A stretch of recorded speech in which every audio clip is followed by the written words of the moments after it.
देख रहे हैं आवाज अड्डा। मैं हूं तमन्ना। शेयर बाजार में पैसा लगाने वाले लोगों के लिए चिंता के दिन हैं। एक तरफ चीन, दूसरा तरफ क्रूड, आंखों के सामने पूंजी गायब हो रही है। आज ही करीब 2.25 लाख करोड़ रुपए बाजार से उड़ गए। इस सब के बीच अब विडंबना ही कहिए ये बात है कि सेंसेक्स ने आज 16 मई 2014 के बाद सबसे बड़ी गिरावट दिखाई और सबसे निचले स्तर पर जाकर ये बंद हुआ है। अब 16 मई 2014 वही दिन था जब नरेंद्र मोदी की अगुवाई में बीजेपी को आम चुनाव में ऐतिहासिक जीत हासिल हुई थी। बाजार कई दिनों तक इसी उत्साह में चढ़े थे कि नरेंद्र मोदी प्रधानमंत्री बनेंगे और भारत में रिफॉर्म की गाड़ी वैसे ही दौड़ेगी जैसे गुजरात में दौड़ी थी। पिछले 1.5 साल में सरकार ने कई कदम उठाए भी, लेकिन क्या वो काफी है? आज भारतीय निवेशक नर्वस क्यों फील कर रहे हैं? ग्लोबल मंदी से सुरक्षित रहने का कोई तरीका है भी, या फिर हम सबको इस दर्द के लिए तैयार रहना पड़ेगा?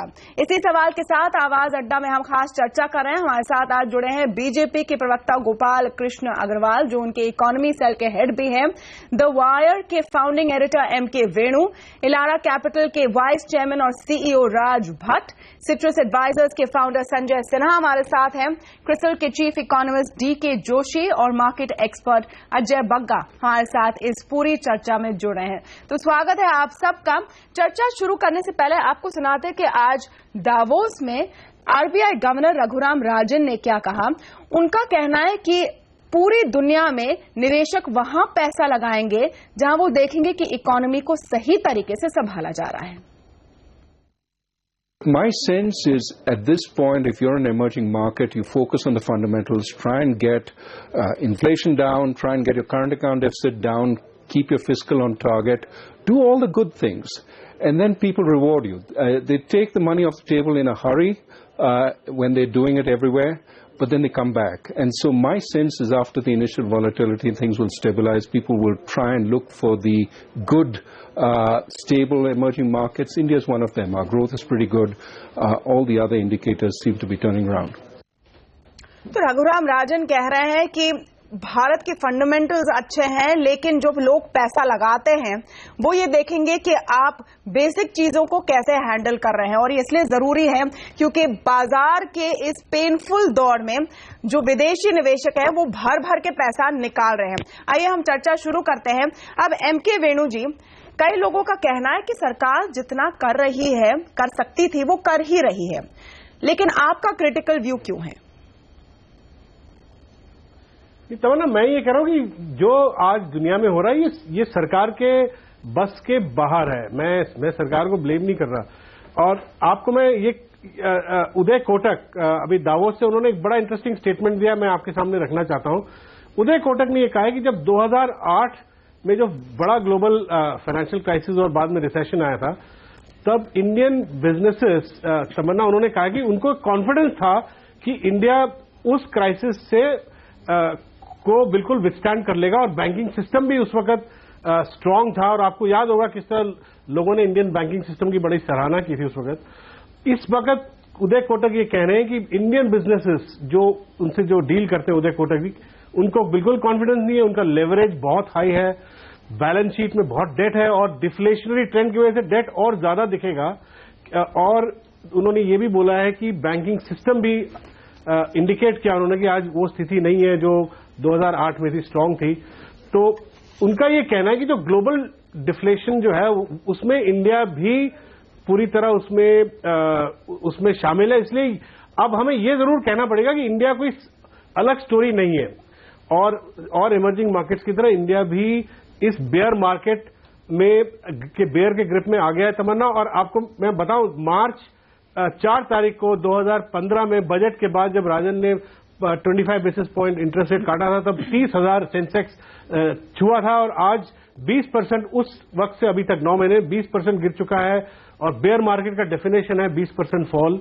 और इसलिए जो राजन कह रहे हैं वो सही है। इस वक्त हम डोमेस्टिक पॉलिसी कितना कर सकती है वो मुझे नहीं पता, मगर हमारे current account deficit, fiscal deficit और ये सारी चीजें, अभी जो बजट आएगा, बजट में सरकार को बिल्कुल अपने बेल्ट टाइटन करना चाहिए और कैपिटल को प्रिजर्व करना चाहिए। तमन्ना, ये ऐसा वक्त है कि फजूल खर्ची ना करें और एक ऐसा सिग्नल दें कि बिल्कुल इकोनॉमी को एक वापस रेल में लाने की कोशिश होगी और ग्लोबल जो डिफ्लेशनरी ट्रेंड है उससे हम मेरे हिसाब से तमन्ना बच नहीं सकते।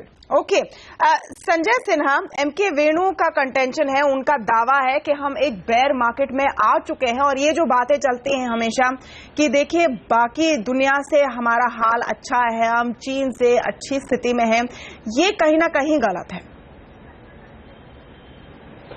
देखिए, मैं समझता हूं कि जो बाजार के जो दो एक्सट्रीम पॉइंट्स हैं, बुलिश और बेरिश, ये दोनों पॉइंट्स पे बाजार फंडामेंटल पे नहीं बट मानसिकता पे ज्यादा फोकस करती है। बाजार की साइकोलॉजी बुलिश मार्केट में बहुत ही ऑप्टिमिस्टिक रहती है और वही मानसिकता जो है वो बेरिश मार्केट में सारे गुड न्यूज को इग्नोर करके सिर्फ एक नेगेटिव पहलू के ऊपर फोकस करती है। क्योंकि अगर आप जॉर्ज सोरोस की एक बहुत ही उन्होंने प्रपोज किया है एक थ्योरी जिसको कहते हैं थ्योरी ऑफ रिफ्लेक्सिविटी, जिसका सारांश में अगर मैं बताऊं तो उसका मतलब यह है कि हमारी किसी इवेंट की एक्सपेक्टेशन और उस इवेंट का आउटकम एक दूसरे से अछूते नहीं है। अगर हम समझते हैं कि बाजार और नीचे जाएगा तो उसके कारण स्वरूप हम बाजार में खरीदना छोड़ देते हैं और चूंकि हम खरीद नहीं रहे हैं और कोई और बेच रहा है तो ऑब्वियसली वो बाजार के प्राइसेस जो हैं वो नीचे चले जाएंगे और फिर हम घूम के कहते हैं कि देखो हमने कहा था ना कि बाजार और नीचे जाएगा, तो वो चला गया। आज जहां पर हम खड़े हैं, अगर आप 1992 की जो क्रैश है उसको इग्नोर कर दें क्योंकि उसके पीछे एक स्कैम था, 2001 में .com के साथ साथ भी एक स्कैम था, लेकिन अगर आप ग्लोबल वर्ल्ड मार्केट्स की हिस्ट्री देखें तो उसमें खास करके यूएस जहां पर कि इसकी डेटा बहुत ज्यादा अवेलेबल है, तो जो 4 मेजर बॉटम्स आए हैं बाजार में, एक तो 1929 का, दूसरा फिर 49 का, 69 का और फिर 82 का, उन सब बेयर मार्केट के बॉटम्स में कुछ कुछ चीज बहुत कॉमन रहे।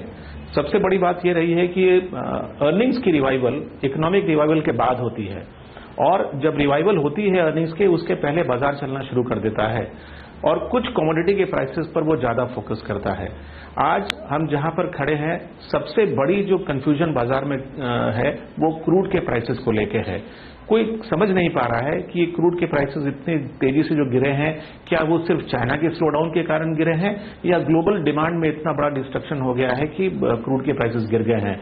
तो बाजार, खास करके इक्विटी मार्केट ऐसा है कि जब वो कंफ्यूजन के स्टेट में रहता है तो पहला चीज करता है पलायन, वो लोग बाजार छोड़ के भागने की तेजी में रहते हैं।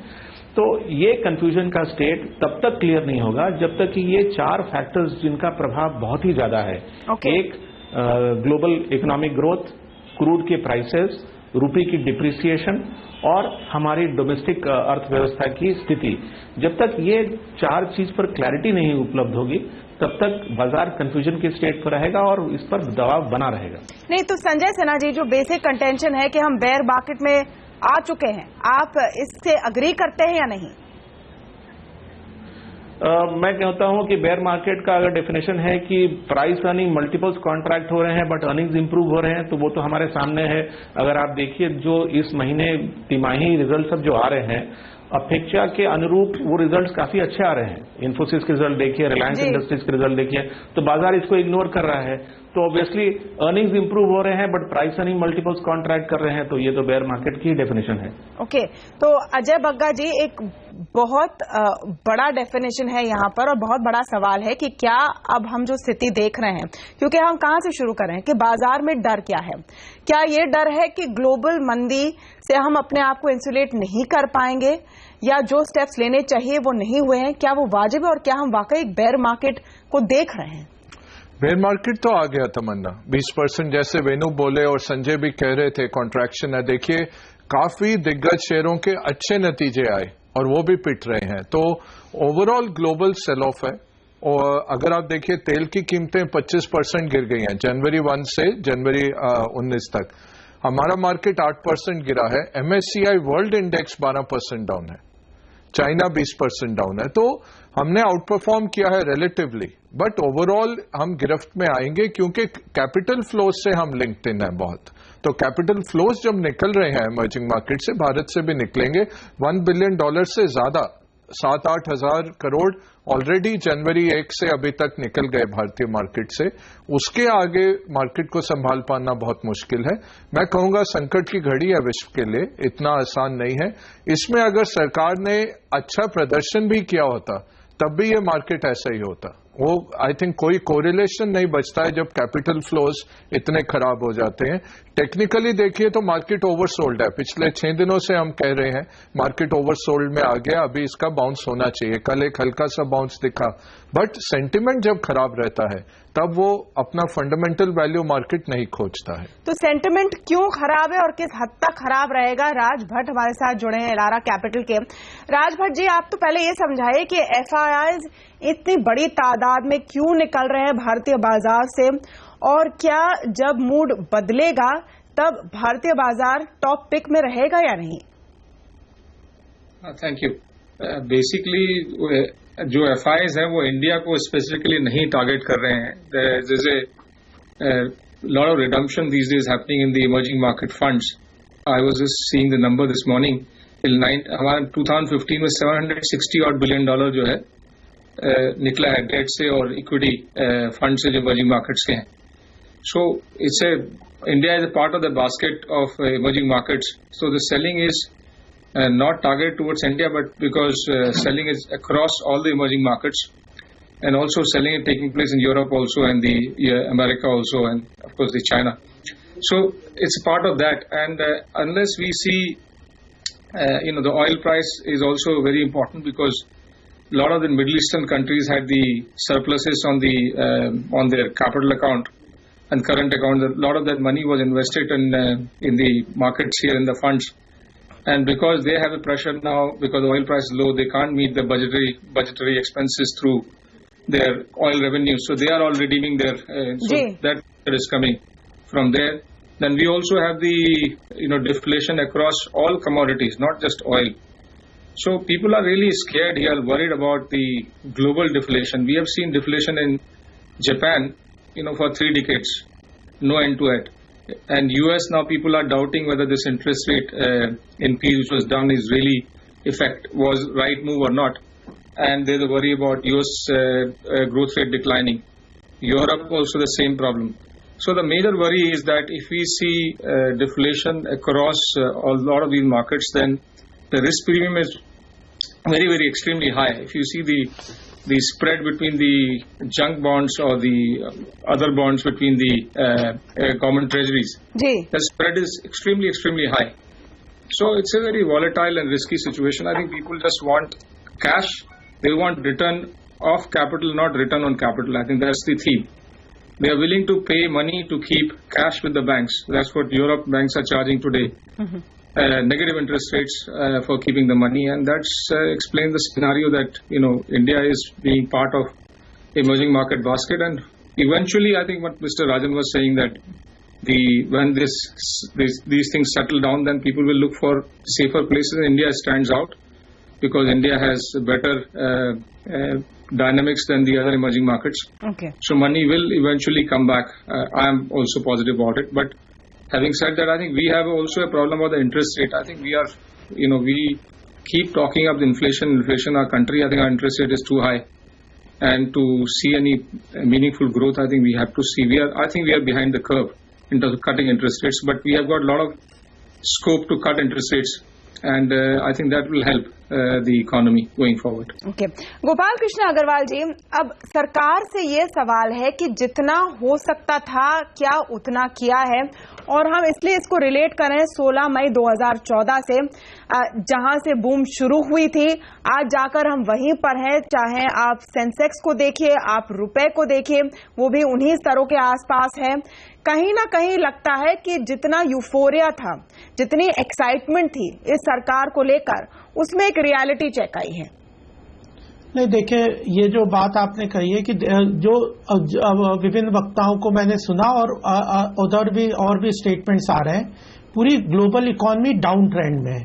लेकिन भारत स्टैंड आउट करता है। 2-3 चीजें महत्वपूर्ण है, वो अभी आज मेंशन करना बहुत जरूरी है। एक तो IMF की अभी आज रिपोर्ट कल आई थी, जिसमें उसने कहा कि ग्लोबल इकोनॉमी का डाउन ट्रेंड किया है उसने लगभग 2 परसेंटेज पॉइंट्स का, लेकिन भारत के लिए 16 और 17 का अपना जो प्रीवियस 7.5 का GDP ग्रोथ रेट टारगेट था उसको कंटिन्यू रखा है।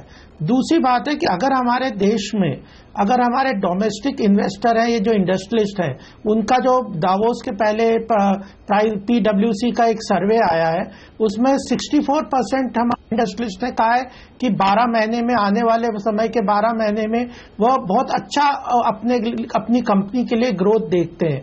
दूसरा, आने वाले 3 सालों में भी उन्होंने कहा है 78% लोगों ने कहा है कि हम अच्छी ग्रोथ देखते हैं। तो मेरे को लगता है कि इन दोनों से सबसे ज्यादा अगर कोई जानता है अपने देश को, या इंडस्ट्रीज जिनका अपना पैसा लगता है इन्वेस्टमेंट के लिए, वह सबसे अच्छी रिपोर्ट दे सकते हैं या सबसे अच्छा एनालिसिस कर सकते हैं।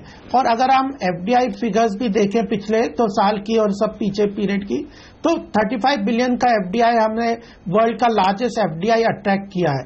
तो इन सबको देख के ये लगता है तमन्ना कि हमारी इकोनॉमिक पैरामीटर्स तो ठीक है। और सरकार की जहां तक बात, मैं छोटी सी बात मैं कह दूंगा कि जो पिछले साल 2-1.5 साल में टारगेट था फिस्कल कंसोलिडेशन का, वह एक तरीके से सरकार ने अचीव कर लिया। अब था इन्वेस्टमेंट साइकिल को जनरेट करके लोगों की इच्छा है, सरकार भी यह स्पष्ट संकेत दे रही है कि अब हम फिस्कल कंसोलिडेशन के से भी ज्यादा इन्वेस्टमेंट साइकिल को प्रमोट करने के लिए, डिमांड क्रिएट करने इसी का इंतजार है सबको। बिल्कुल नहीं, तो ये कर रहे हैं। आज आप देखिए, अगर आप कितने रिफॉर्म्स है, स्मॉल रिफॉर्म्स को, अब सरकार को क्या हो गया है, ये लोगों को जनरली क्या हो गया है कि बिग टिकट रिफॉर्म्स देखने, वो GST नहीं आया, ये नहीं आया। लेकिन मुझे लगता है कि जो शॉर्ट टर्म फॉल जो शेयर मार्केट में आता है, उसको हम इकोनॉमिक बैरोमीटर से थोड़ा सेग्रीगेट कर ले।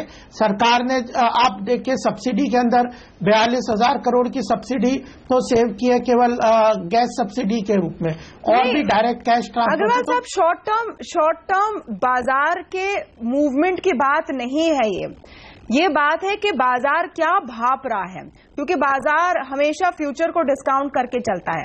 क्या बाजार को लग रहा है कि ये सरकार काफी काम कर रही है ताकि हम इस ग्लोबल मंदी से उभर सकते हैं? डीके जोशी जी के पास आते हैं, और डीके जोशी जी वैसे तो बाजार पर कमेंट्री नहीं करते हैं, लेकिन जहां तक फिस्कल कंसोलिडेशन की बात है, जो फिस्कल डेफिसिट का हमारा गोल है, एक आर्गुमेंट ये भी बन रहा है डीके जोशी जी कि अब वो 3.9% की जो लाल लकीर है, रेड लाइन है, या फिर जो टारगेट है 3.5% का, उसमें थोड़ी ढिलाई देने की जरूरत है। देखिए, जिस तरह से इकोनॉमी की हालत है, अभी काफी कमेंटेटर्स ने भी बोला कि ग्लोबल रिस्क जो है पिछले कुछ महीनों में बढ़ते हुए नजर आ रहे हैं, और ग्लोबल ग्रोथ का जो प्रोजेक्शन था उसको भी डाउनस्केल कर दिया, IMF ने भी कर दिया, वर्ल्ड बैंक ने भी कर दिया। और ये खासकर जो डाउनटर्न है ये इमर्जिंग मार्केट से आ रहा है। तो एक तरह से, जैसा कि अभी बताया था कि एक जनरल सेल ऑफ जो इमर्जिंग मार्केट्स को टारगेट कर रहा है, उसकी चपेट में इंडिया भी आया हुआ है। जहां तक डोमेस्टिक इकोनॉमी का सवाल है, इसमें कोई शक नहीं है कि जो डोमेस्टिक डिमांड है वो अभी भी बहुत कमजोर है, और जो कंजम्पशन डिमांड है, जो कि लगभग 60% ऑफ इंडिया GDP है, उसमें सिर्फ अर्बन पार्ट स्ट्रांग है, और जो रूरल पार्ट है उसमें काफी कमजोरी बनी हुई है। मॉनसून का भी इसमें काफी हाथ है। तो इस समय डिमांड को सपोर्ट करने की आवश्यकता है, और उसके लिए अगर थोड़ा फिस्कल डेफिसिट टारगेट रिलैक्स भी किया जाता है, तो वो अगर उसको इस तरह से करना चाहिए कि वो जो आप रिसोर्सेज फ्री कर रहे हैं टारगेट को रिलैक्स करके, वो सिर्फ इन्वेस्टमेंट में जा रहे हैं। अगर वो कंजम्पशन में आपने उसको खर्च किया, तो फिर वो एक तरह से इन्फ्लेशनरी होने का खतरा रहता है, जैसा हमने लीमन क्राइसिस के बाद देखा था। हमने फिस्कल डेफिसिट रिलैक्स किया और आगे चलते हुए इन्फ्लेशन बढ़ गई। पर आज की स्थिति थोड़ा सा और ज्यादा नाजुक है, इसलिए ये आवश्यक होगा कि अगर आप अपने जो प्री डिफाइंड टारगेट है, जो ग्लाइड पाथ है, जिसके मुताबिक फिस्कल डेफिसिट अगले साल के लिए 3.5% ऑफ GDP पे रखना चाहिए, तो अगर उसको थोड़ा रिलैक्स करते हैं, जो भी आपको पैसा उसमें से मिलता है वो केवल इन्वेस्टमेंट की तरफ जाए, इंफ्रास्ट्रक्चर क्रिएट करने की तरफ जाए। अगर ऐसा होता है तो फिर उसको थोड़ा पॉजिटिवली व्यू किया जाएगा। अदरवाइज टारगेट रिलैक्स करके अगर कंजम्पशन बढ़ाया गया तो वो एक तरह से रिस्की है इकोनॉमी के लिए। ओके, वेणु जी, डीके जोशी ने बात की रूरल डिस्ट्रेस की, या जो ग्रामीण क्षेत्र में हम हालत देख रहे हैं, वो एक बड़ा प्रॉब्लम है जिस पर लग रहा है कि अभी उतना ध्यान नहीं दिया गया जितना देना चाहिए था। क्या उस संकट को अंडर एस्टिमेट कर रहे हैं हम? तमन्ना, अंडर एस्टिमेट तो अभी तक तो किया है, क्योंकि जो बातें इस सरकार ने अपने मैनिफेस्टो में कही थी कि फार्म सेक्टर को के लिए जो चीजें की जाएगी और जिस तरह का सपोर्ट दिया जाएगा फार्म सेक्टर को, जिसकी वजह से रूरल डिमांड भी इंटैक्ट रहता है, वो इन्होंने किया नहीं है और अभी करने जा रहे हैं, क्योंकि अभी इन्होंने क्रॉप इंश्योरेंस अनाउंस किया वो स्कीम। ये शायद मेरे को लगता है कि ये 1 साल 8 महीने हो गए सरकार को, शुरू में कर देना चाहिए था। और एक जो रूरल डिमांड जो है और रूरल वेज ग्रोथ, तमन्ना, वो भी बिल्कुल फ्लैट है। जब तक रूरल वेज ग्रोथ थोड़ा सा होना चाहिए, मैं इन्फ्लेशनरी ना हो मगर थोड़ा ग्रोथ तो हो जिसकी वजह से रूरल डिमांड बढ़े, वो भी नहीं है। मगर तमन्ना, आज जो ग्लोबल कॉन्टेक्स्ट में आपसे एक बात कहना चाहूंगा, चाइना ने पिछले 8 महीने 1 साल में अपना करेंसी को स्टेबल रखा, डिप्रिशिएट नहीं किया है। थोड़ा सा किया है, ज्यादा नहीं, मेरे ख्याल 3 या 4% से ज्यादा नहीं हुआ है। और सारे देशों ने जो चाइना से compete करते हैं इमर्जिंग मार्केट्स में, वो सब 20% हो चुके हैं। तो अभी डर सबको ये है कि China legitimately, China can devalue it's currency by another 4-5% अगले 1 साल में। इससे एक और डर पैदा हो गया और इमर्जिंग मार्केट्स में, और इंडिया को भी इसका बड़ा इंपैक्ट होगा। और एक तरफ चाइना अगर थोड़ा डिवैल्यू करता है, ग्रेजुअली भी करे, और दूसरी तरफ अमेरिका में इंटरेस्ट रेट बढ़े, तो ये एक क्लासिक एक ट्रैप है between the devil and the deep sea जिसे कहते हैं। और इससे इमर्जिंग मार्केट्स जो है, ब्राजील हुआ या और भी हुए, इंडोनेशिया, इंडिया, मेरे को लगता है इससे हम बच नहीं पाएंगे। तो ये मेरे को लगता है आगे जाके बहुत बड़ा रिस्क है, और इस रिस्क को तमन्ना डोमेस्टिक पॉलिसी से कंट्रोल करना बड़ा मुश्किल है। हालांकि अभी तक रघुराम राजन ने एक्सचेंज रेट को अच्छा मैनेज किया है जी, मगर आगे जाके कैसे होगा ये मेरे को समझ में नहीं आ रहा। नहीं, I just want to come back to the point of rural distress, और इसमें एमके वेणु का पॉइंट है कि जितना होना चाहिए था वो शायद हुआ नहीं है। रूरल डिस्ट्रेस या जो हम कहते हैं ग्रामीण क्षेत्र की प्रॉब्लम, अजय बग्गा जी, कितनी बड़ी दिक्कत है और ये कितना हर्ट होने वाला है, क्योंकि जो ग्लोबल फैक्टर्स हैं वो हैं, हमने डिस्कस कर लिए हैं, इसमें जो हम कर सकते हैं वो कर रहे हैं। एक समय पर यह बात हो रही थी कि ये हमारे लिए एक मौका है, अब शायद वो पॉइंट ऑफ व्यू रहा नहीं, लेकिन जो रूरल डिमांड गिरी है उसका हम क्या करें? बिल्कुल तमन्ना, देखें तो जिस तरह के एफएमसीजी के भी नतीजे आए हैं, तो वॉल्यूम एक्सपेंशन बहुत लो रहा, कमोडिटी प्राइसेस इतने नीचे गिरे, फिर भी हम देख रहे हैं कि उतना उनके बॉटम लाइन पे इंपैक्ट नहीं आया, टॉप लाइन पे इंपैक्ट नहीं आया। सीधा वो दर्शा रहा है कि रूरल कंजम्पशन नीचे है। अभी क्या है कि एमएसपी भी हमने कम बढ़ाई, वो अच्छा था, नॉन इन्फ्लेशनरी था, बट टारगेटेड सब्सिडी की जरूरत है। काफी ऐसे तबके हैं हमारी सोसाइटी में जिनके पास बहुत पुअर है, खाने को नहीं है, वहां जरूर पहुंचाना पड़ेगा हमें जल्दी से जल्दी, और उनके पास रोजगार, उनके पास डायरेक्टेड सब्सिडी। सो ओवरऑल सरकार ने जो कदम उठाए हैं वो लॉन्ग टर्म के लिए अच्छे हैं, बहुत एक कंजर्वेटिवली सोच के आगे बढ़े हैं, बट कुछ चीजें चाहिए जो आज चाहिए, जो पिछले साल हो जाने चाहिए थे, वो नहीं हुए हैं। और रूरल में काफी डिस्ट्रेस है जो कि नजरअंदाज किया गया है, काफी हद तक उसको एड्रेस नहीं किया गया है। तो अभी वॉर फुटिंग पे इस बजट में उम्मीद यही है कि एक सेपरेट एलोकेशंस आएगा और रूरल पे फिर से एक फोकस लाना पड़ेगा। नहीं तो ये ऐसी कौन सी चीजें जो आप कह रहे हैं नजरअंदाज हुई हैं अजय बग्गा जी? देखिए, एक तो एमएसपी स्ट्रेट अवे 1% बढ़ाई गई, जहां पे पिछले रेजिम के चलते 10%, 20%, मैं उससे सहमत भी नहीं हूं, उससे इन्फ्लेशन हो गई, 4 साल 10% से ज्यादा इन्फ्लेशन हो गई, तो उनकी बदहाली ज्यादा हुई। बट जब हमें दिखा कि एग्रीगेट डिमांड पूरी इकोनॉमी की गिर रही है, कैपेसिटी यूटिलाइजेशन नीचे आ रही है, रूरल इनकम्स नहीं ग्रो हो रहे, तो टारगेटेड मैनर में हमें उन तक राहत पहुंचानी चाहिए थी। स्पेशली ड्राउट अफेक्टेड जो है वहां तक नहीं पहुंचा गया है। सुप्रीम कोर्ट की जजमेंट है कि आप ग्रेन रिलीज करिए ड्राउट अफेक्टेड को। कोर्ट्स को क्यों कहना पड़ रहा है, एग्जीक्यूटिव क्यों नहीं कर रहा है, ये बहुत जरूरी बात है। अब ये स्टेट्स भी इसमें आते हैं, स्टेट्स के हाथ में रहता है काफी कुछ, वी कांट पुट के सेंट्रल गवर्नमेंट की जिम्मेदारी है। बट ओवरऑल हमें क्या चाहिए था, एक रूरल का इनकम बढ़ाने की जरूरत है। आप पब्लिक वर्क्स उठाइए, इंफ्रास्ट्रक्चर वर्क्स उठाइए रूरल में, उनको आमदनी दीजिए। जो ये मनरेगा है उसके अंडर आपको डबल करने पड़ेंगे दिन, और लोगों को और देनी पड़ेगी ये आमदनी, ताकि जो ड्राउट है और एग्रीकल्चर का जो फेलियर है उसके चलते लोगों के जेब में एटलीस्ट पैसा जाए। तो गोपाल कृष्ण अग्रवाल जी, रूरल डिस्ट्रेस पर ये समझा जा रहा है कि सरकार शायद अब इस बार बजट में कुछ करे, लेकिन पहले क्यों नहीं हुआ। और दूसरी जो बात है मनरेगा की, जिसकी काफी खिल्ली उड़ाई है आपकी सरकार ने और आपकी पार्टी ने, अब लगता है कि उसी का सहारा लेना पड़ेगा। देखिए, जो रूरल डिस्ट्रेस की बात है या रूरल सेक्टर में इकोनॉमी का पंपिंग करने की बात थी, तो सबसे पहले तो फिस्कल कंसोलिडेशन के साथ ही तो रिसोर्सेज सरकार के पास आएंगे। जो हमारा, अगर हम पीछे के फिगर्स को देखें तो बहुत सारी चीजें बजट में प्रोविजन के बाहर थी। कई चीजों को, और जो टैक्स रिफंड्स थे उनको रोक लिया गया, तो एक्चुअल जो फिस्कल डेफिसिट था वो बहुत ज्यादा था।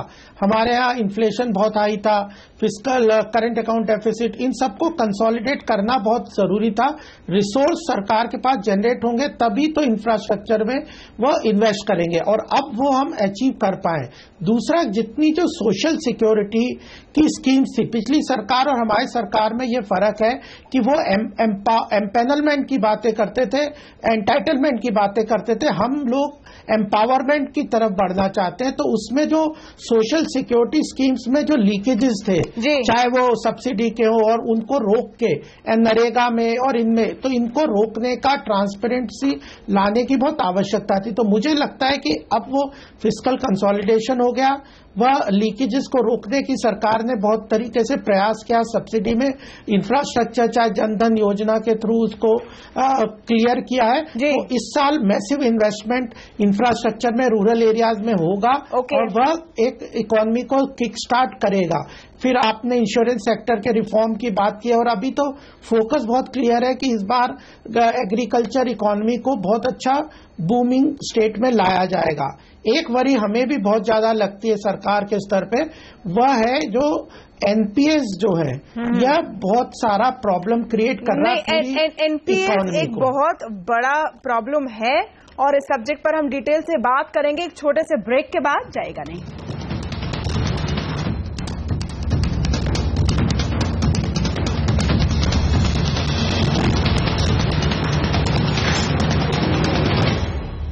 बाजार क्यों नर्वस है, ये हम सवाल पूछ रहे हैं। मई 2014 के लेवल्स पर सेंसेक्स फिर से आ गया है।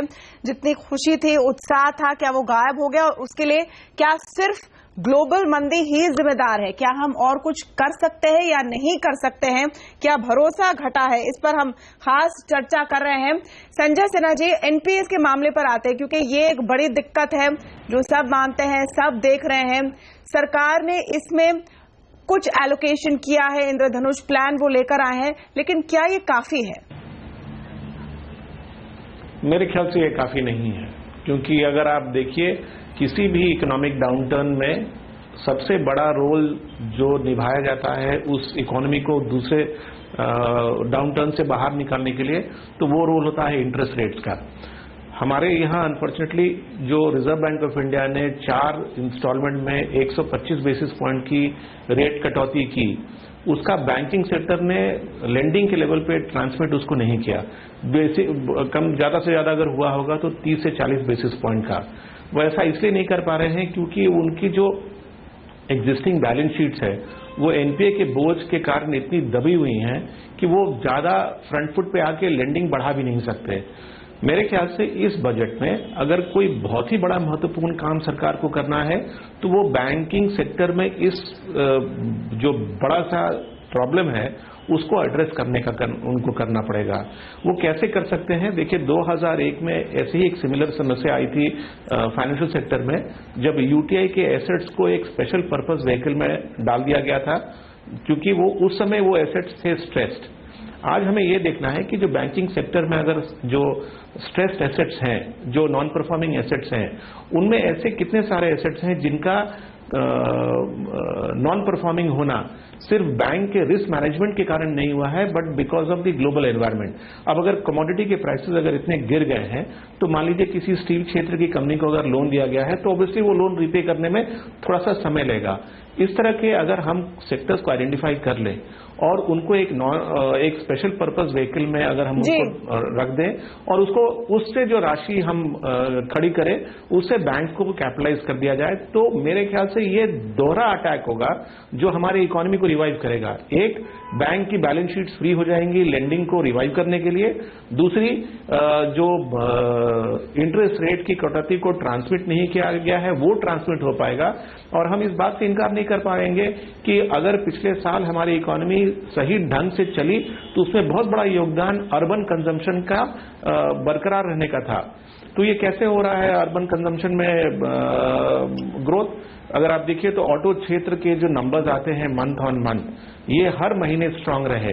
यही चीज अगर हाउसिंग में होने लगा और बाकी क्षेत्र में होने लगा तो मेरे ख्याल से सरकार जो पहल करेगी कैपिटल इन्वेस्टमेंट करने में, उससे ही ज्यादा बड़ा योगदान होगा। ये डिमांड जब बढ़ेगा तो private sector will also be encourage to expand the capacity. अभी क्योंकि बहुत सारे जो प्राइवेट सेक्टर की कंपनीज हैं वो कैपिटल इन्वेस्टमेंट नहीं कर रही हैं क्योंकि उनकी एग्जिस्टिंग कैपेसिटी यूज नहीं हो रही है। बिल्कुल, ये तो डिमांड का ग्रोथ दिखने लगे। वही तमन्ना, इसलिए बोल्ड रिफॉर्म की जरूरत है। जब सरकार बनी हमें यही था कि लिबरल सरकार है, राइट विंग सरकार आएगी। आपको क्या करना है? एक तो आपको इतने पब्लिक सेक्टर बैंक चाहिए क्या? सारे पब्लिक सेक्टर बैंक मिलके जो एक निजी क्षेत्र का बैंक है उससे कम मार्केट कैप है। सारे पब्लिक सेक्टर बैंक्स पिछली जनवरी में 4,60,000 करोड़ का मार्केट कैप था। आज वो मार्केट कैप 2,30,000 करोड़ रह गया। 50% किसकी जेब से पैसा निकला? भारत के टैक्स पेयर से। आप उनको कंसोलिडेट करिए। चीन के भी 6 बड़े बैंक हैं, आप 4 बैंक बनाइए, 5 बैंक बनाइए, 28 बैंक क्यों चाहिए आपको? 3-3 हजार करोड़ के मार्केट कैप के आज पब्लिक सेक्टर बैंक्स चल रहे हैं। ना वो ग्रो कर सकते हैं ना वो कुछ कर सकते हैं, इतना वो पैसा उसमें डुबा देते हैं। दूसरा, आपने किस प्रमोटर को पकड़ा है? बैड बैंक एक बनाइए। आपने देखा केपीएमजी की रिपोर्ट, प्राइस वाटर हाउस की रिपोर्ट, 80% से ज्यादा जो लोन्स खराब गए हैं वो डाइवर्शन हुआ है, स्टॉल हुआ प्रोजेक्ट, सब हुआ, एनवायरनमेंट जो भी पिछली सरकार में बुरी बातें हुई, बट काफी हद तक प्रमोटर्स ने भी डाइवर्ट किया है पैसा। आप उनके जाके पैसा तो बरामद करिए, वो सब टैक्स पेयर का मनी है, कुछ उस पर एक्शन नहीं है। तो कंसोलिडेट करिए, उनको करिए। तीसरा, कैपिटलाइज करिए। जहां 3 लाख करोड़ का कैपिटल चाहिए, आपने 70,000 करोड़ का अनाउंस किया, बोला हम 5 साल में 3 लाख करोड़ डालेंगे। आप फॉरवर्ड करके उसको, होल्डिंग कंपनी आपने बनाई है, holding company tax free bond डालिए, 0 कूपन बॉन्ड डालिए, वो पैसा लेके आप कैपिटलाइज आज करिए और उनको बोलिए जाके लेंड करो इस मार्केट में। ये सब चीजें एग्जीक्यूटिव लेवल पे हो सकती थी। जी वेणु। तमन्ना, मैं बैंकिंग के सिलसिले में तमन्ना मैं एक बात कहना चाहूंगा। मुझे याद है सन 2000 में यशवंत सिन्हा 99 या 2000 में Yashwant Sinha was finance minister. तब उन्होंने ये स्कीम ये लाए थे कि पब्लिक सेक्टर बैंक का पब्लिक सेक्टर कैरेक्टर ना बदले, सरकार उस कंट्रोल करे, मगर पब्लिक बाहर से जो फ्रेश कैपिटल बाहर से रेज करे, हिंदुस्तान के लोग ही सब्सक्राइब करें और गवर्नमेंट स्टेक को 33% तक लाए नीचे। वो चीज जो बीजेपी एनडीए सरकार 2000 में सोचा और उन्होंने बोला था करेंगे, वो आज भी करने को तैयार नहीं है, क्योंकि आज भी वो सरकार का स्टेक 51% से नीचे नहीं लाना चाहते। And by doing that they are being forced to recapitalize banks with limited fiscal resources. अब ऐसे टाइम पे जब ग्लोबल मंदी है, आपको फिस्क को ठीक से रखना है, ऐसे टाइम पे जेटली जी कमिट कर रहे हैं कि अगले 3 साल 4 साल में 70,000 करोड़ सरकार लाएगी, और 70,000 तो कम पड़ेगा, 1,80,000 करोड़ चाहिए। तो क्यों ना इस वक्त बैंक से, जैसे बग्गा साहब कहते हैं, कंसोलिडेट करें और इंडियन पब्लिक को ऑफर करें बैंक के शेयर। इससे बैंक्स की बैलेंस शीट भी इंप्रूव होगी। ये बिल्कुल छोटा सा रिफॉर्म है। ये गोपाल अग्रवाल जी से पूछे क्यों नहीं कर रहे हैं? नहीं, गोपाल अग्रवाल सुन ही रहे। गोपाल अग्रवाल जी, डाइवेस्टमेंट का तो जो पूरा प्लान था वो कहीं ना कहीं ठप ही हो गया है, और बैंक्स में आप एक स्कीम लाए लेकिन बहुत कम और बहुत देर से।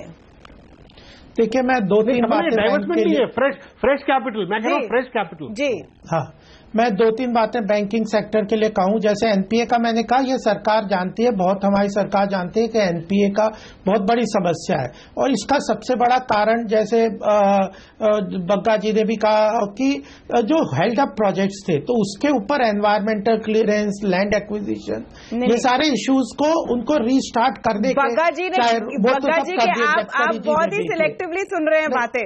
बग्गा जी ने ये कहा कि वो कारण इनसे कहिए आप पुरानी सरकार को ब्लेम करना बंद करें। नहीं, कारण थे, लेकिन साथ में जिन्होंने चोरी की है वो चोरों को मैं आगे बता रहा हूँ। जी, आगे का रोड मैप बता रहा हूँ। बैंकिंग सेक्टर में फंडिंग की प्रॉब्लम थी, लोगों को नए लोन देने की, उनकी कैपिटलाइजेशन की जो प्रॉब्लम है, एक तो डिमांड, इसलिए जो नए जो स्कीम्स लिए, चाहे स्टार्टअप है या मुद्रा बैंक है, ये अलग अलग सेगमेंट को सेपरेट फंडिंग के थ्रू स्टार्टअप करने का एक प्रयास है। और बैंकरप्सी एक्ट सबसे बड़ा रिफॉर्म अगर बैंकिंग सेक्टर में एनपीएस को लेकर अगर कुछ हो सकता है तो वो है बैंकरप्सी एक्ट। वो हमने कोशिश की कि पास कर दे और हमें लगता है कि अपोजिशन अपना ये बैंकरप्सी एक्ट को तो स्टॉल नहीं करेगी, कम से कम इसको अगले सेशन में अग्रवाल साहब, फिर आपने जितना समय और जितनी मेहनत जीएसटी पर लगाई, जो नजर आ रहा था कि नहीं मानने वाले, लैंड बिल पर लगाई, उतना आधा समय आप बैंकरप्सी एक्ट पर लगा लेते, शायद हो जाता। जो पिक एंड चूज किया उसमें भी गड़बड़ी थी। और एक रिक्वेस्ट है तमन्ना जी, मैं बता दूं, नहीं एक मिनट मेरी पूरी प्रश्न का बता दूं। जो बैंकरप्सी एक्ट है ये पार्लियामेंट ही नहीं चलने दे रहे थे, हम प्लेस नहीं कर पा रहे थे, तभी हमने इसको मनी बिल के फॉर्म में, ये तो अरुण जी ने कहा भी कि क्योंकि पार्लियामेंट को चलने नहीं दे रहे, पास नहीं होने दे रहे, इसलिए इसको मनी बिल के फॉर्म में लाएंगे ताकि हमें जरूरत ना पड़े कि ये राज्यसभा के लिए वेट करना पड़े। तो आगे आप देखेंगे कई चीजों में मनी बिल के फॉर्म में लाएंगे, क्योंकि हमारी राज्यसभा में वो बहुमत नहीं है, तो हम लोकसभा के गोपाल जी एक छोटी रिक्वेस्ट है, एक छोटी रिक्वेस्ट सुन लीजिए। हर बारी आरबीआई गवर्नर और एफएम जब बैंक्स को मिलते हैं कोई क्लैरिटी नहीं आती है, वो स्माइल करके सब चले जाते हैं। पूरे मार्केट ने पब्लिक सेक्टर बैंक्स को 0.3 से 0.8 times price to book value दे रखा है। निजी क्षेत्र के बैंक्स देखिए 5 टाइम्स चल रहा है। तो आज जो 2.5 लाख करोड़ का पब्लिक सेक्टर बैंक्स का मार्केट कैप है, अगर आप उनको वेल रन करें, यही मार्केट कैप आप 12 लाख करोड़ पहुंच सकते हैं और वही पैसा आप लेके आपका बजट का डेफिसिट निकल जाएगा। हम तो कह रहे हैं कि आप क्लैरिटी लाइए। आज मार्केट को क्या स्पूक कर रहा है, हमें पता नहीं कि आरबीआई ने क्या बोला है प्रोविजंस के लिए बैंक्स को, कितना प्रोविजन आएगा पब्लिक सेक्टर बैंक्स, आप वो आके बता दीजिए। डाइवोस में बैठ के आप बयान दे रहे हैं, यहां आके आप बताइए मार्केट को 0.3 पे आप वैल्यू कर रहे हैं पब्लिक सेक्टर बैंक्स, वो मेरा और आपका पैसा है। जो वो HDFC bank 5 times price book पे चलता है, क्यों इतना फर्क क्यों? क्योंकि आपने क्लैरिटी नहीं तो इसके लिए जो डिसइन्वेस्टमेंट की बात आप कर रहे हैं, सच्चाई को तो सामने रखें पहले। हाँ, डिसइन्वेस्टमेंट की जो बात कर रहे हैं, नहीं डिसइन्वेस्टमेंट पर आते हैं आप गोपाल जी, एक मुद्दे पर आते हैं आप। राज भट्ट और डीके जोशी को भी इस हिस्से में शामिल करते हैं। नहीं, एक चीज आप सबकी बात सुन लीजिए, फिर आप जवाब दीजिए Gopal ji.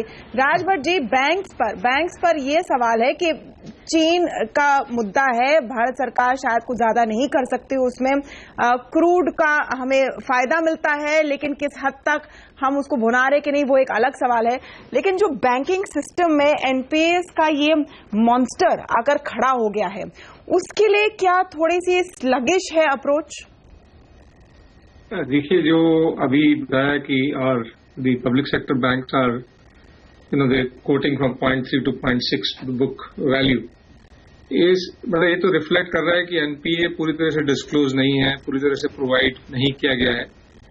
And if we believe the market, then if we provide for everything, then that's where the book value will come to. So we have a lot of under provision of these NPAs, and we need clarity on this. And banking is the lifeline of the economy.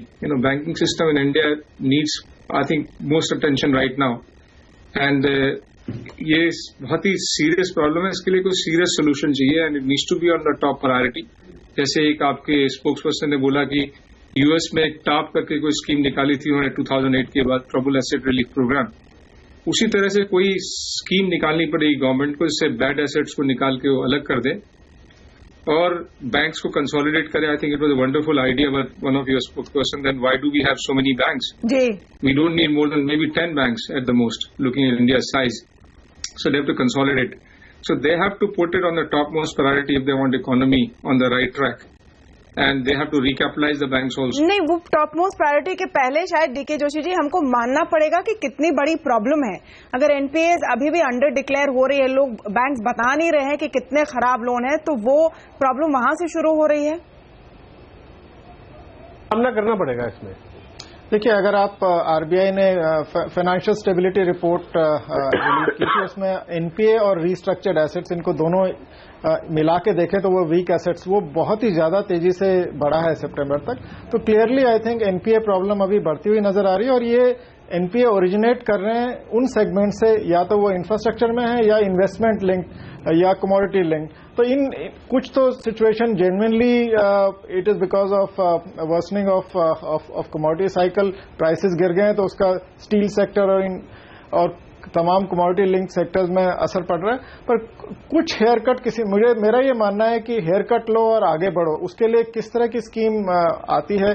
Government जो RBI कर रहा है वो एक gradual तरीके से चल रहा है. 525 सीडीआर, एसडीआर, ये सब ये एक तरह से इस प्रॉब्लम को रिजॉल्व करने के ही तरीके हैं. बट इवेंचुअली आई थिंक, जैसा कि किसी ने कहा था अभी कि बैंक्रप्सी कोड अगर होता तो you take a haircut and move forward. I think उस तरह का कुछ सिस्टम भी लाने की आवश्यकता है. और आगे जो जिस तरह के प्रोसेसेस हम ला रहे हैं उनसे मुझे ये लगता है कि आगे एनपीए प्रॉब्लम इतनी ज्यादा नहीं बढ़ पाएगी, मतलब अगले साइकिल में. और अभी फिलहाल तो हमें ये क्लीनिंग अप प्रोसेस है, और जब क्लीनिंग अप होती है तो वो इकोनॉमी के लिए कंस्ट्रेंट भी बन जाता है. तो ये जब तक क्लीनिंग अप खत्म नहीं होगी तब तक इकोनॉमी लुब्रिकेट बैंकिंग सेक्टर कम से कम नहीं कर पाएगा. तो बैंकिंग सेक्टर में पेन रहेगा. समझना जी मेरी एक बात कहना चाहूंगा जी. मैं जो आशीष बग्गा कह रहे थे, अजय बग्गा जी, मैंने 3 बिजनेस, अजय बग्गा जी ठीक कह रहे थे, 3 बिजनेस साइकिल्स मैंने देखी हैं. 2000 वाला डाउनटर्न, 98, 2000, 2008 वाला डाउनटर्न और अभी वाला. और तीनों साइकिल में तमन्ना जी कुछ कॉर्पोरेट ग्रुप ऐसे हैं, जैसे बग्गा साहब कहते हैं प्रमोटर्स, वो उनके नियर डिफॉल्ट हुआ है, फिर भी उनको राहत मिली है और वो बिना पेन लिए और सरकार के खर्चे पे वो आगे बढ़े.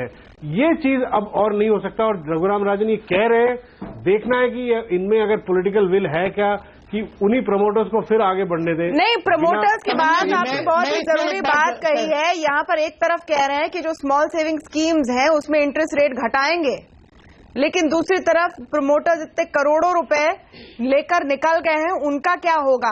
आपका जवाब हम सुनेंगे गोपाल अग्रवाल जी एक छोटे से ब्रेक के बाद. लौट रहे हैं जल्दी.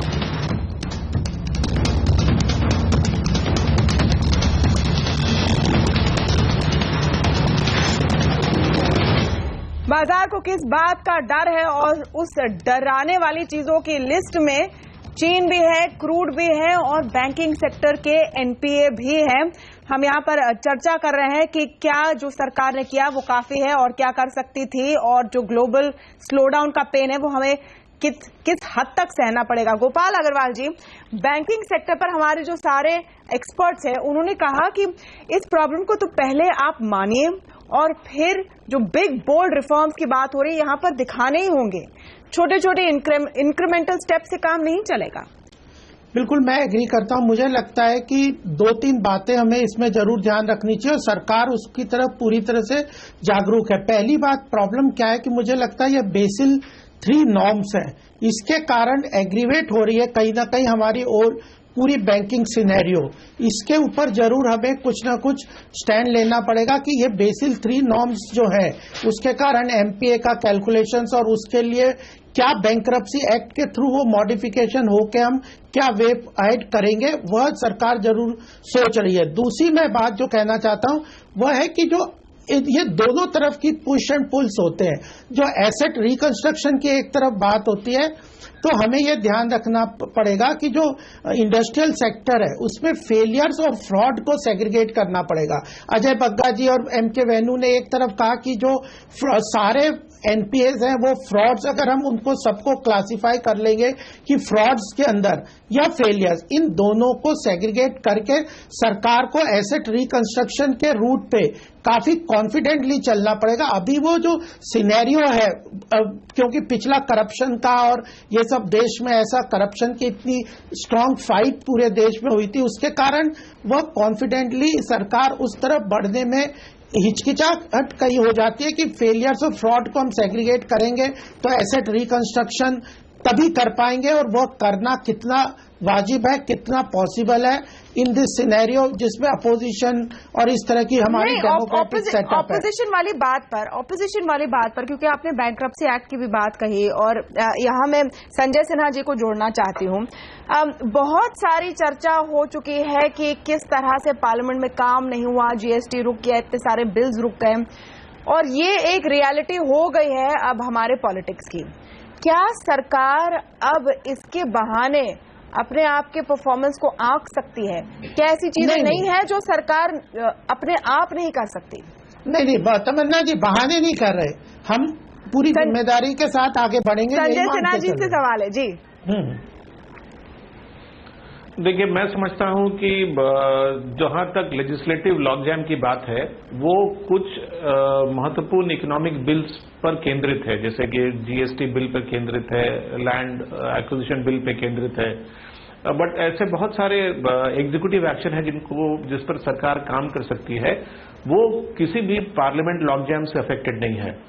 और मेरा अपना मानना है कि उन सब पहलुओं पर सरकार काफी ढंग का काम कर रही है, खास करके रोड सेक्टर में जो प्रोग्रेस हो रहा है वो हमारे ख्याल से काफी सेटिस्फैक्टरी है। साथ ही साथ दिल्ली मुंबई इंडस्ट्रियल कॉरिडोर पे जो काम हो रहा है वो भी काफी सेटिस्फैक्टरी है। दुख की बात यह है कि इनमें जो इस तरह के जो प्रोजेक्ट्स पे जो काम हो रहा है उन सब के फल शॉर्ट टर्म में नहीं दिखेंगे, रोड पे शायद दिख जाएं, लेकिन कुछ ऐसे प्रोजेक्ट्स हैं जैसे कि रेलवेज में जो काम हो रहा है उसके परिणाम दिखने में 2 से 3 साल लगेंगे। अनफॉर्चुनेटली ये जो ग्लोबल अर्थव्यवस्था में भूचाल सा आ गया है वो ऐसे समय पे आया है जबकि हम अपनी इकोनॉमी को पूरी तरह से खड़ी नहीं कर पाए हैं। तो ये जो फेज है इसमें अगर हम कैपिटल मार्केट के संदर्भ में देखें तो वहां पर उसका पेन ज्यादा दिख रहा है हमें, क्योंकि जिस तरह से सेंसेक्स और निफ्टी की गिरावट हुई है और शायद और हो, तो हमको लग रहा है कि शायद ये दोनों मुद्दे जुड़े हुए हैं। मेरे ख्याल से ये जो मैक्रो इकोनॉमिक इंप्रूवमेंट्स हैं वो मार्केट के मूवमेंट से थोड़ा सा डिसोशिएटेड है, और जैसा मैं शुरुआत में अभी कह रहा था कि ये काफी संभव है कि इकोनॉमिक फ्रंट पे प्रोग्रेस पहले शुरू हो, मार्केट की जो ऊपर की दिशा वाली जर्नी है वो उसके बाद शुरू हो। ओके, उस लेजिस्लेटिव एक्शन पर आते हुए वेणु, ऐसा क्या है जो सरकार कर सकती है ताकि रफ्तार दिखे और मार्केट शायद उससे क्यों भी ले? तमन्ना, मैं एक चीज, अगर केवल एक चीज सरकार अगले 3 महीने में बजट में उसका प्लान दे और उसके बाद 6 महीने में एक रोड मैप दे, और आप लैंड बिल को भूल जाइए, आप जीएसटी को भी भूल जाइए कुछ टाइम के लिए, जो अभी सारे जो आपके जो पैनलिस्ट बोल रहे हैं, बैंकिंग सेक्टर को सुधारने का एक रोड मैप, कोई एसेट रिकंस्ट्रक्शन कंपनी या और जो सजेशन जो पैनलिस्ट ने दिए उस पर एक रोड मैप दे दे 6 महीने का। बस 6 महीने के अंदर आपको पूरा बैंकिंग सेक्टर का जो की सच्चाई है वो सामने रख के उसका समाधान भी आपके सामने होगा। आप देखिए इससे कितना फर्क पड़ता है। ये इस वक्त ये कोई बिग बैंग रिफॉर्म नहीं है, ये बहुत जरूरी रिफॉर्म है, और मेरे हिसाब से इसमें आपको ना पार्लियामेंट में आने की जरूरत है ना, हाँ ये रिस्क है भाई, पॉलिटिकल रिस्क तो लेना पड़ेगा। अब गोपाल जी कह रहे हैं कि इसमें ऑपोजिशन हल्ला करेगी, पार्लियामेंट को तो नहीं रोकेगी ना, बाहर हल्ला करेगी, मगर उसका अगर लोगों का समर्थन होगा उस पर तो आप उसको रिफॉर्म को कीजिए।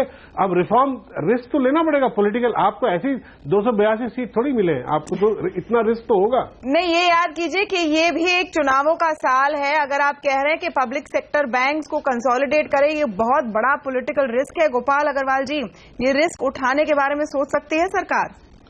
बिल्कुल, मैंने जैसे कहा कि जो सबसे बड़ी बात है एनपीएस को टैकल करने के लिए वो है बेसिल नॉर्म्स में जो बहुत स्ट्रिक्ट एनपीए की डेफिनेशन हो गई।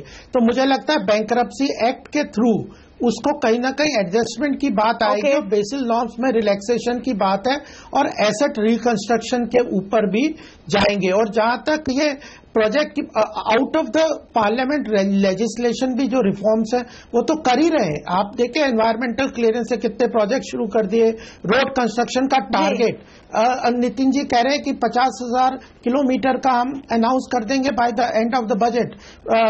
ये जो वाटरवेज का बहुत बड़ा प्रोजेक्ट ले रहे हैं, रेलवे के रिफॉर्म्स है, डिफेंस के रिफॉर्म्स है, ये सारे इसी कारण आज अगर जो दावोस में जो रिपोर्ट आई है कॉन्फिडेंस की लेवल की पीडब्ल्यूसी की, वो यही कह रहा है कि इकोनॉमिक पैरामीटर्स भारत के बड़े फॉरवर्ड लुकिंग रिफॉर्म के तरफ गवर्नमेंट का जो व्यू पॉइंट है वो फॉरवर्ड लुकिंग है। इस वक्त DK Joshi ji, global situation को देखते हुए हम क्या कर सकते हैं कि हम कुछ हद तक तो इंसुलेटेड रहें? देखिए, ग्लोबल सिचुएशन जो शॉक्स आएंगे उनसे तो आप इंसुलेटेड रह नहीं सकते। अगर आप मैक्रो इकोनॉमिक पैरामीटर्स देखें और वल्नरेबिलिटी देखें, पिछले 2-3 साल में अवश्य उनमें सुधार हुआ है। इन्फ्लेशन अभी काबू में है और उसमें कुछ ज्यादातर हाथ गुड लक का है क्योंकि कच्चे तेल के दाम नीचे आ गए, पर इन्फ्लेशन काबू में है। क्योंकि 2 साल हमने मॉनसून बहुत खराब देखा, उसके बावजूद भी इन्फ्लेशन काबू में, तो इसमें सरकार का भी कुछ रोल रहा है, एक्टिव फूड मैनेजमेंट। तो I think overall macro economic situation तो पहले के मुकाबले ठीक है, पर जैसा कि और प्रवक्ता भी बता रहे थे कि under value of the economy जो बैंकिंग सेक्टर है या फिर प्राइवेट कॉर्पोरेट इन्वेस्टमेंट है, उनमें रिवाइवल होना या एनपीए प्रॉब्लम को जल्दी सॉर्ट आउट करना, ये थोड़ा सा अभी होता हुआ नहीं दिखाई दे रहा है तुरंत। तो इस स्थिति में हमारे पास बहुत कम इंस्ट्रूमेंट्स हैं जो इकोनॉमी को डिमांड बूस्ट देने के लिए टिपिकली यूज किए जाते हैं। वो या तो इंटरेस्ट रेट आप तेजी से काटें, वो आरबीआई का अपना टारगेट है और वो ज्यादा इसमें एग्रेसिव नहीं रहेंगे, या फिर आप फिस्कल स्पेंडिंग बहुत तेजी से बढ़ाएं जिसको फिस्कल बूस्ट बोलते हैं। इसके अलावा और कोई रास्ता मुझे दिखाई नहीं दे रहा जिससे कि आप डिमांड को जल्दी बूस्ट कर सकें। अगले साल जो है 2016 में अगर हमारी किस्मत अच्छी रहती है और मानसून नॉर्मल रहते हैं तो एक नेचुरल बूस्ट एग्रीकल्चर सेक्टर को मिलेगा जिससे थोड़ा रूरल डिमांड का रिवाइवल होगा। थोड़ा सा जो ट्रांसमिशन की भी बात की गई थी, हमारा मानना यह है कि जो ट्रांसमिशन है जो आरबीआई ने 125 बेसिस पॉइंट रेट काटा, वो थोड़ा थोड़ा इस साल ज्यादा उसका असर होता दिखाई देगा। तो कुछ हद तक अगले 2016-17 का आउटलुक इस पे डिपेंड करेगा कि मानसून कैसे, कुछ हद तक इस पे डिपेंड करेगा। अंत में क्योंकि बहुत कम समय बचा है, मैं अजय बग्गा और राज भट्ट से हमारे व्यूअर्स जो इन्वेस्टर्स हैं उनके लिए सलाह लेना चाहती हूँ। राज भट्ट, पहले आप, और प्लीज संक्षेप में ऐसे बाजार में आप हमारे इन्वेस्टर्स को क्या सलाह देंगे, वो क्या करें ऐसे बाजार से?